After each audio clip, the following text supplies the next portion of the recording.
Yeah, your concept of Moloch is fascinating. And I mean, to quickly define it for people that don't know, and I'd love to go a little deeper on it, you might say that Moloch is a metaphorical term for irrational collective behavior. And I think you've said the evil thing about this monster is even though everyone sees it and understands it, they still can't get out of the race, which is ultimately to the bottom and potentially everybody's demise or the demise of resources. And this has happened throughout history. And this is something I'd say it's pretty much your signature IP, and it happens in only certain situations. I want to be clear. I want to be clear. This is Moloch is not my idea. Yeah. This Moloch is first the demon has been with us since the beginning of history, and there's been many wonderful things written about it. Scott Alexander wrote a fantastic piece on his blog Slate Star Codex called "Meditations on Moloch." I would highly recommend. You know, in religions around the world, the devil goes by many different names, and Moloch goes by many different names. Also, what I'm doing is just pointing out here that the real villain in this, the villains here are not the CEOs of the tech companies. It's not AI researchers. It's Moloch himself. That's who we're up against here. So, and as you said, I think your definition was really, really good. Everybody can see that we're being pitted against each other.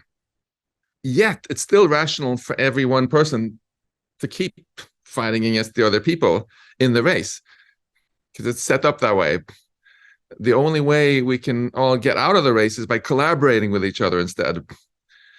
And it's so that this doesn't sound too depressing. I think it might be worth just taking a minute to remind ourselves how we've successfully defeated Moloch in many other battles throughout history.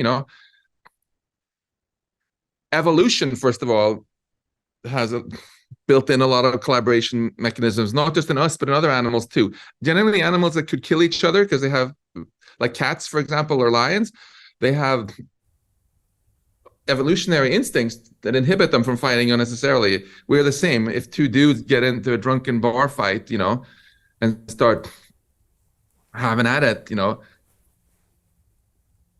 there's still this deep inhibition towards actually killing the other person.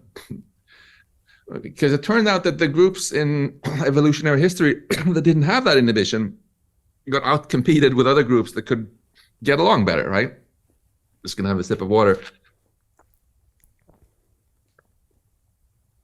And then early humans took this to another level. We invented gossip, which is also a great way to collaborate because now all the moochers and cheaters and liars start to get a personal incentive actually to be more collaborative. Because if they aren't, they start getting basically socially punished by others. And then when societies got even better and people started having when societies grew and we ran into a lot of strangers we'd never met before, so that the gossip thing and the reputation thing didn't work, we invented a legal system to, again, defeat Moloch. So even if two strangers are dealing with each other, they know that if they kill each other or violate the contract or whatever that they sign, that's a bad idea just for them egoistically. So what it always does, this collaboration anti-Moloch strategies, it makes your personal incentives aligned with a greater good, right? So that's what we need to do here also. We need to make sure that the incentives with AI are aligned with a greater good. There's a lot of nerd research. We're doing some here at MIT where at the moment on how you can make machines have incentives, how you can make AI have incentives aligned with the owner's incentives. You also obviously have to make sure that the corporations that own the AIs have incentives that are aligned. That's where we're failing right now because they have an incentive to make money. If it were biotech, there would be all these regulations they have to meet, or actually, for that matter, almost any other industry. If you're a car company, you have a lot of safety regulations. If you can't build a nuclear reactor on Trafalgar Square without first demonstrating to the British government, that it's safe. It's actually AI that's the weird exception where there is no meaningful regulations at all, and that's just because it's the new kid on the block. Right, and policymakers haven't had time to catch up.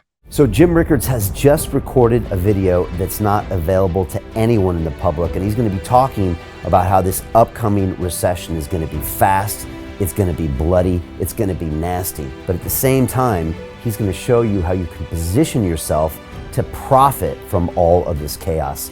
Now, we've made this video only available to our viewers. Go to londonreal.tv/Jim.